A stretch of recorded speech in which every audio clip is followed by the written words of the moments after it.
Assalamualaikum warahmatullahi wabarakatuh. Siji loro telu tutup jendelane.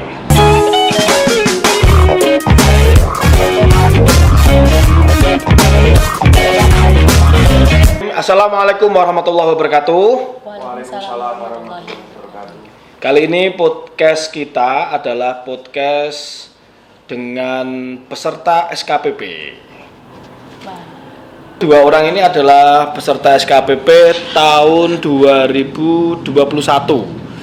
Tahun 2021 dan SKPP kita ini adalah SKPP yang kedua. Setelah kemarin tahun 2020 terus 2021. Ini adalah teman-teman yang dari 127 pendaftar. Ya. Terus kemudian diseleksi menjadi 30 peserta. Dan kalian ini dua orang ini salah duanya maksudnya. Salah duanya. Salah duanya kan ini salah satu, Iya. itu salah duanya. Ini termasuk prestasi ya, dari 127 menjadi 30 dan ini menjadi dua. Salah duanya. Oke. Bisa memperkenalkan sendiri ya dari cewek dulu dong. Oke, perkenalkan nama saya Suatun Hasanah, bisa dipanggil Uus. Kader dari Mejobo. Udah, apa lagi kiranya? Kuliah. Oh, kuliah. Kuliah atau kerja? Kalau kuliah sudah selesai gitu. Oh, sudah selesai kuliah, sudah selesai. berarti sudah sarjana S1 Alhamdulillah, berarti. S1. Sekarang berarti aktivitasnya Sekarang sih ngajar di MI Madrasah Ibtidaiyah. ibu guru. Aduh. Oh, keren. Tepuk tangan untuk ibu guru. Oke, yang satu dari Mas. Mas Medan nama saya, Mas. Kayak murai ya? Apa? Kayak murai. Murah itu apa? Burung. Enggak. Jadi perkenalkan, nama saya Medan Wijaya. Mm-hmm. Saya lahir di Kudus, Mas. Lahir di Kudus. Ya. Tinggal di? Tinggal di Kudus juga. Kok namanya Medan? Enggak tahu, mungkin sudah takdir Tuhan. Jadi sononya dari sono. Kamu nggak pernah tanya bapak, Pak, saya kok namanya Medan? Kalau saya tanya malah dimarahin ini. Kamu bikin pusing saya. Ngono. Oke. Ini aktivitasnya Ya, saya aktivitasnya masih berkuliah di IAIN Kudus. Semester alhamdulillah baru 7. baru 7 berarti 3,5 ya, Nok? 3,5 tahun. Berarti rencananya kurang 3,5 lagi. Iya, enggak. Semoga semakin cepat lah. Oke. Biar nanti bisa berkontribusi untuk Bawaslu kan gitu. Oke, keren. Jenengan juga keinginannya seperti itu, nanti bisa berkontribusi dengan apa di Bawaslu gitu ya. Oke.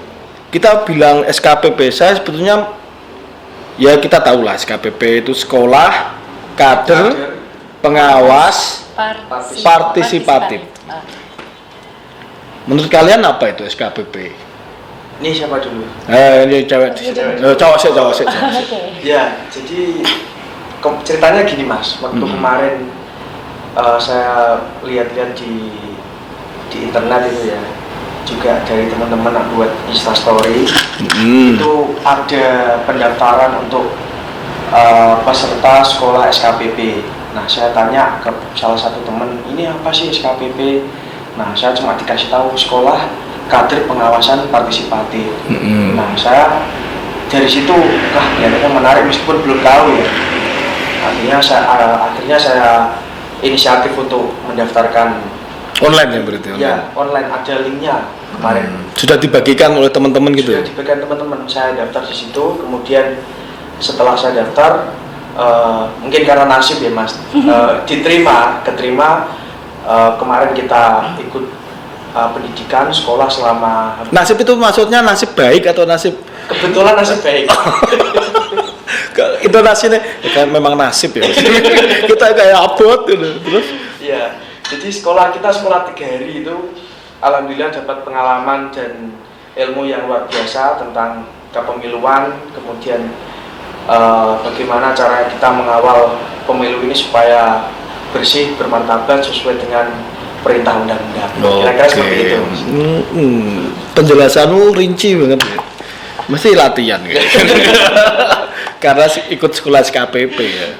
Mbak, nih menurutmu SKPP ini tahun 2021 itu gimana? Kalau aku sih dapat info pertama kali ya, dapat infonya tadi itu dari teman-teman juga, teman-teman sama organisasi di kampus. Oh iya. Kebetulan kan kalau di organisasi kampus walaupun sudah lulus, sudah alumni, masih bisa tergabung. lah, gitu. Terus alhamdulillahnya terus aku nyoba aja daftar gitu. Kayaknya nih menarik gitu kan. Udah tak coba. Terus lama kita nunggu lama banget ya kan, pengumumannya tuh lama banget sampai kemarin pengumumannya tanggal berapa sih? Lupa ya. Hamin 2 minggu. Nah itu baru diumumkan nama-nama siapa aja sih yang lolos gitu. Dari 127 itu ternyata. Itu kan karena ya memang yang mengadakan untuk 2021 kan ini memang di-handle langsung dari RI. Nah itu. Jadi kabupaten itu apa jenenge niku? Membantu menjembatani, memfasilitasi, salah satunya seperti itu. Oke. Sebelumnya SKPP itu memang tahu ya yang buat adalah Bawaslu. Iya. Tapi sebelumnya pernah kenal Bawaslu apa belum? Ini siapa dulu? Ya ini yo, pokoknya saya bertanya ke kalian lah. Oke. Mbak, kenal Bawaslu dari kapan jenengan? Kalau pas dulunya pernah dengar sarasan. Nah, dengar saja maksudnya. Bawaslu cuma sekedar Bawaslu gitu toh. Tapi belum. Tapi tahu Bawaslu kepanjangan dari apa tahu? Ya, itu sih Badan Pengawas Pemilu. Iya. Betul kan? Iya. Ya, betul. Tangan. Aduh. Cuman itu saja. Kalau masalah intinya atau masalah kinerjanya tapi kalau di bidang kepemiluan pasti ya udah tahu ya. Oke. Ente kalau aneh udah lama kan. Oh sudah lama. Iya, kebetulan 2000 ini fakultas apa tuh kamu? Fakultas Syariah. Oh Syariah. Ya, kebetulan tahun 2020 dari Fakultas Syariah mengadakan MOU dengan Bawaslu. Oh iya, 2020 ya. Kemarin. Ya kemarin apa? Gustu Kampus itu. Iya. Gustu Kampus ya. Sosialisasi tentang Bawaslu. Pengawasan partisipasi. Oke.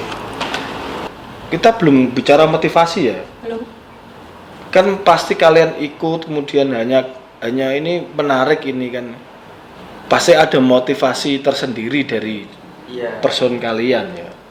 Boy iki kudune beda lagi jawabannya. Enggak, berarti kalau sama jodoh dong. Ya, Enggak tahu. Enggak tahu ya, enggak tahu juga wong.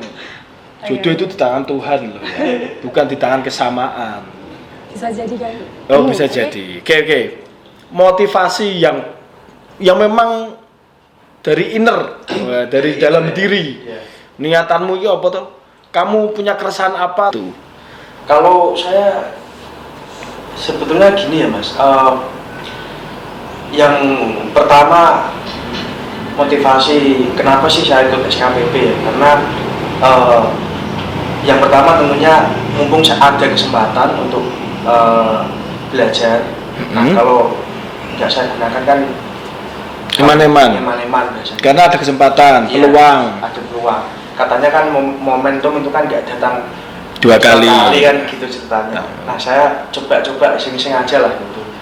Terus yang kedua sebetulnya juga nggak berpikir terlalu panjang ya, dalam artian nanti setelah SKPP mau ngapain mau apa ya, belum sampai ke situ. Waktu awalnya ya, cuman ya daripada gabut biasanya gitu. Oke.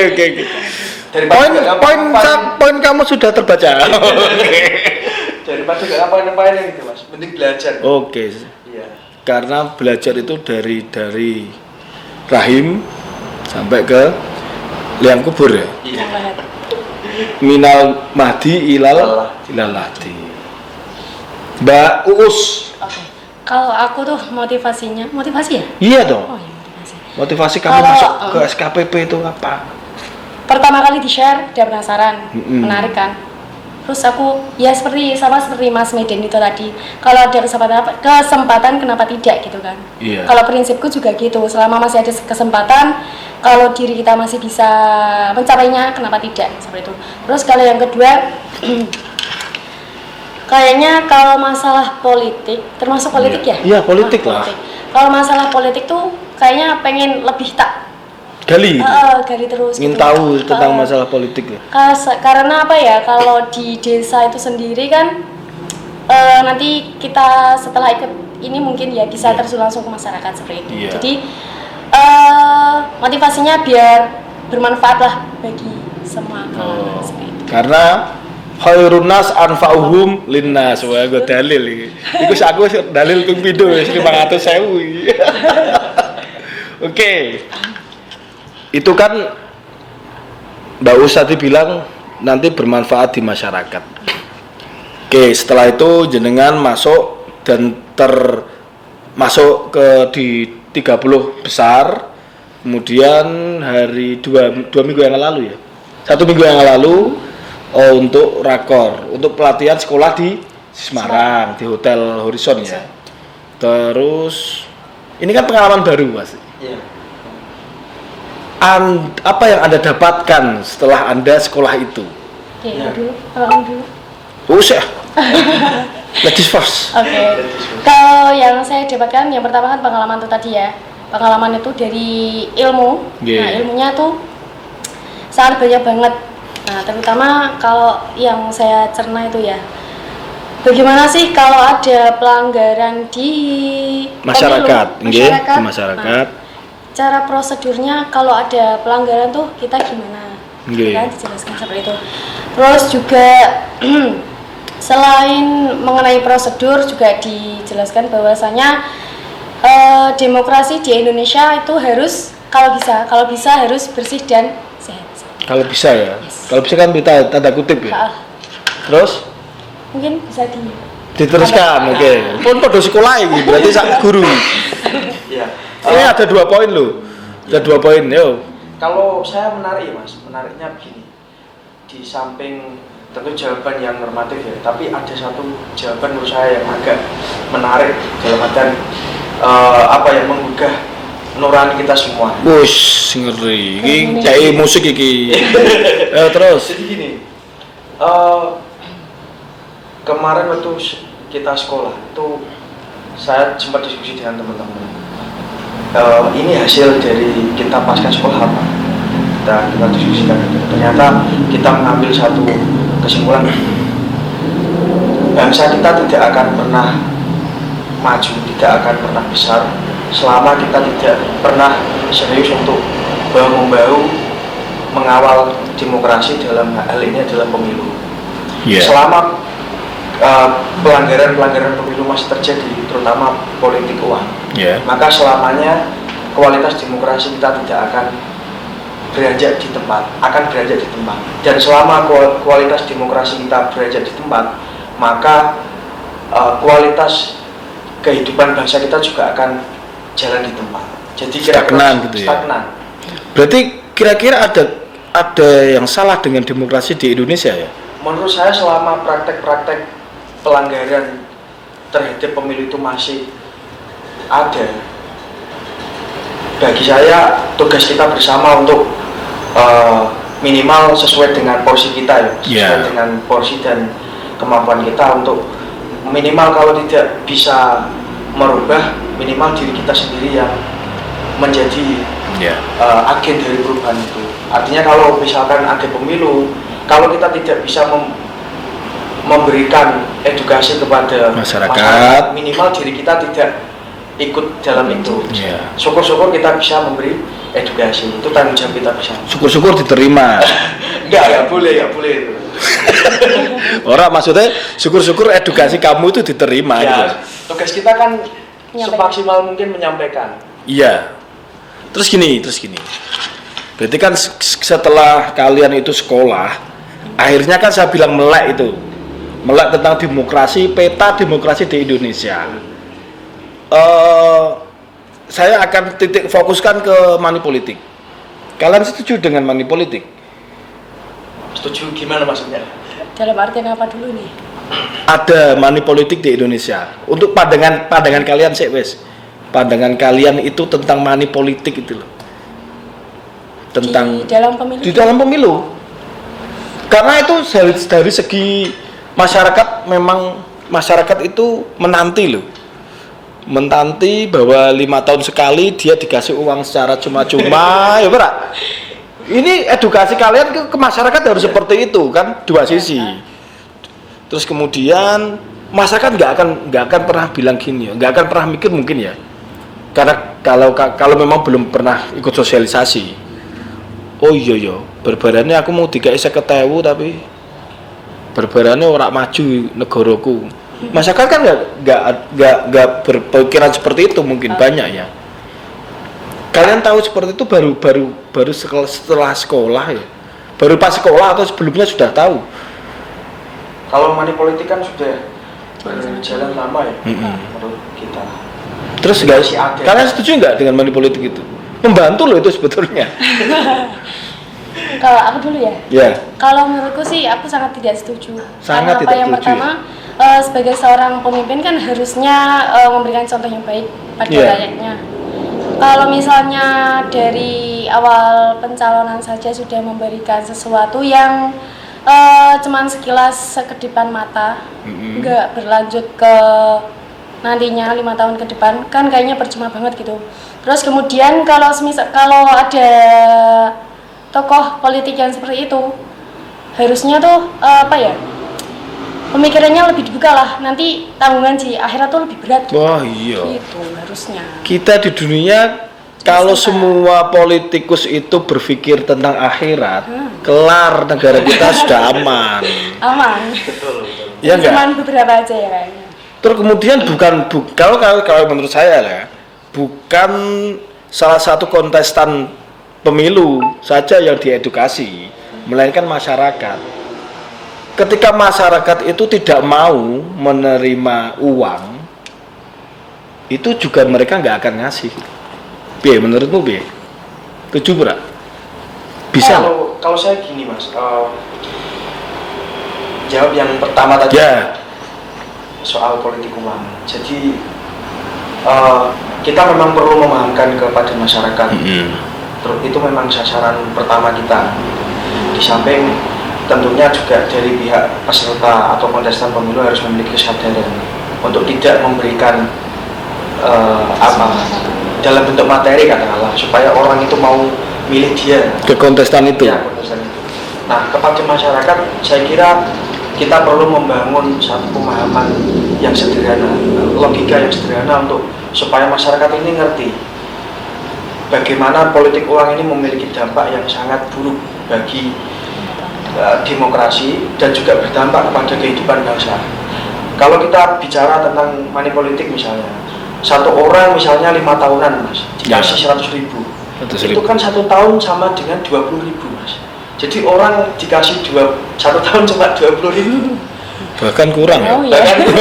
Kurang dari 20. 1 bulan berarti cuma dikasih mungkin 1.500 ya. Ya, Iya, pokoknya kurang, bukan 20.000 kan berarti. Berarti harga 12 bulan kali 5 itu. Nah itu berarti harga manusia itu dihargai 1.500 per bulan mas. Harga manusia. Harga satu manusia. Yakin harga manusia? Loh ini kan artinya ada peradaban politik Iya, yang iya. sangat rendah. Saya katakan begitu. Bagaimana orang kok bisa dihargai cuma 1.500 tiba disuruh milih kok mau? Analoginya itu ya. Nah, padahal kalau bicara pengen membangun bangsa, kan kita harus bicara tentang kepentingan bersama. Bagaimana kontestan pemilu atau peserta pemilu menggunakan praktek-praktek seperti itu ketika mereka jadi, pasti potensi untuk penyelewengan atau pelanggaran hukum itu pasti lebih besar. Disitulah mulai muncul akses Akar ya. Ya, di situ. Akar mula politik. Dari situ. Politik uang itu pasti imbasnya tidak baik lah Tidak pasti. baik, betul. Gitu. Saya kira itu yang perlu ada yang kamu tambahi? Mungkin cukup itu. Gitu ya. Politik uang. Terus gini. Kalian sudah pernah nyoblos kemarin? Sudah pernah berapa kali? Satu kali ya? Berapa kali? Oh, Satu kali toh? Satu. Umurmu berapa toh? Baru dua. Dua berarti satu kali. Ini saya ngomong ini realitas ini ya. 2019. Suara kalian dikasih uang enggak? Kamu dikasih uang enggak pas pemilu? Jujur. Ya ini siapa dulu? Itu dua orang lah. Kamu cewek usik. Kalau aku jujur dikasih, cuman kalau aku tak imbaskan ke yang lain, enggak buat aku sendiri. Enggak kamu terima. Gitu. Yakin? Yakin. Jos. Kalau gini mas, money politik itu masih masif ya terjadi. Enggak, maksudnya 2019 kemarin. Ini enggak mau realita. Kalau saya pribadi, saya memilih misalnya partai kan mencoblos ya. Ribet men toh jawabanmu 2019 kemarin Iya, itu loh. atau pasangan calon. Ya. Pertama tetap berdasarkan visi misi. Ya, Nah, jelas. itu pilihan objektif kita. Ya. Nah, memang harus kita akui money politik masih terjadi sampai di keluarga saya. Waktu itu kan saya masih kecil. Belum, kamu sudah 17 kan? Ya 17 ya. Oh iya Sudah besar kamu nak. Saya jujur ya. Iya. Saya yang ngurus ini sebenarnya orang tua, yang tahu kan. Ya, yang tahu. Anak Cuma kecil kan gini ya mungkin iki. Iki anakku iki wis nyoblos ngono ya. Dadi kan gak ngerti ya. Biasanya gitu. Iya. Jadi itu apa namanya diselesaikan di orang tua. Ya enggak apa-apa. Wong itu bukan suatu kesalahan. Karena dia nggak tahu. Kalau tahu itu salah. Kalau tahu kamu salah. Kamu melanggar undang-undang loh itu. Ada undang-undangnya. Iya. Terus kemarin baru ngeh ketika kamu ikut SKPP Ya, kan. baru ngerti. banget ya. Ya. Ternyata ada regulasi. Minimal kan diri kita itu berarti meliputi keluarga. Iya. Berarti tahun 2024 yang akan datang minimal Keluarga kita sendiri. kita sendiri kamu edukasi. Iya. Kira-kira bisa enggak? Saya kemarin udah selfie, saya kirim ke orang tua. Iya, Pak aku ikut SKPP anti money politik. Nah, terus orang tuamu piye? Ya timbal jempol aja orang tua. Wah. Jempol. Ngono. Oke. Dari 30 peserta SKPP kemarin kan sudah selesai. Terus nanti kan ada sekolah menengah untuk dipilih ya.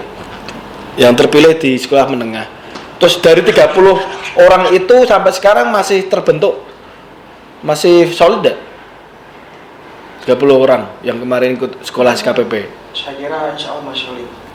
Masih masih berinteraksi ya? Boleh saya tambahin?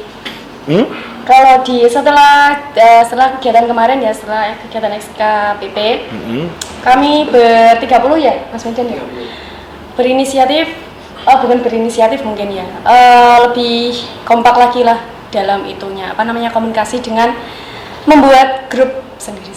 Oke, berarti membuat grup kemudian pasti ada visi dan misi kalian ya untuk menjadi pengawas partisipatif. Target kalian apa setelah ikut SKPP? Kemudian kita kan tahu lah telah diedukasi oleh Bawaslu RI, kemudian dari fasilitator Bawaslu provinsi dan kabupaten kota. Minimal motivasi diri sendiri kamu apa? Motivasi kalau saya minimal kita bisa mengedukasi keluarga kita, kemudian tetangga terdekat, syukur-syukur bisa RT RW sampai desa. Minimal kita di lingkup itu dulu, karena kan tentunya proses mengedukasi ini kan bertahap ya Mas. Yeah. Jadi nggak langsung tiba-tiba ini money politik ini sudah jadi culture ya.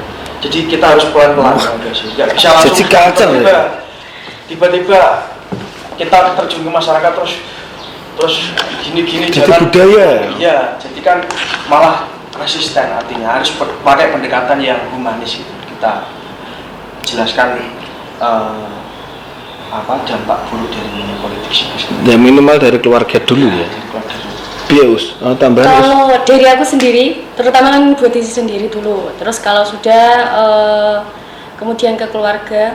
Kalau kita kan ikutnya organisasi ya Mas ya. Yeah. Nah kalau jawabannya beda dari jawaban dari Mas Medan. Kalau saya kalau sudah untuk diri saya, kemudian keluarga, kemudian saya pengen menyalurkan ke komunitas-komunitas saya. Supaya Iya. apa? Kalau dari komunitas itu sudah teredukasi, mungkin mereka nanti akan menyalurkan ke keluarga atau ke tetangga maupun ke lingkungan yang lain seperti itu. Lebih luas jangkauannya. Berarti kita sepakat ya kalau memang rusaknya demokrasi itu karena Money politik. money politik salah satunya itu. Dan banyak sebetulnya, bukan money politik saja ya. Kecurangan di Betul. di pemilu itu kan banyak. Kemarin juga sekolah itu diajarkan ya. Maksudnya di pengetahuan itu semua dibuka ya. Terus ada keinginan setelah ikut ini, kemudian kalian semua tahu tentang kepemiluan, tentang demokrasi, itu keinginan untuk selanjutnya, entah keinginan mbok pengen dadi opo, ada enggak? Kalau saya sih jalani dulu ya yang ada di depan mata. Ini kan kita alumni SKPP baru menyusun program kerja untuk sosialisasi partisipatif. Oke. Sedang itu dulu. Mas. Terus Sama ya. Oke. Ini salah satu program SKPP juga memang membentuk manusia-manusia yang memang melek politik untuk menjadi partner sebagai pengawas partisipatif. Kalau cuma Bawaslu saja yang melakukan sosialisasi ke masyarakat, kelihatannya kok sangat-sangat sulit. Karena kita butuh uluran tangan dari masyarakat itu sendiri. Makanya ada yang namanya pengawas partisipatif. Seperti kalian jenengan adalah agen perubahan dalam membuat demokrasi kita itu semakin sehat, bermartabat, jujur dan adil, seperti itu. Oke.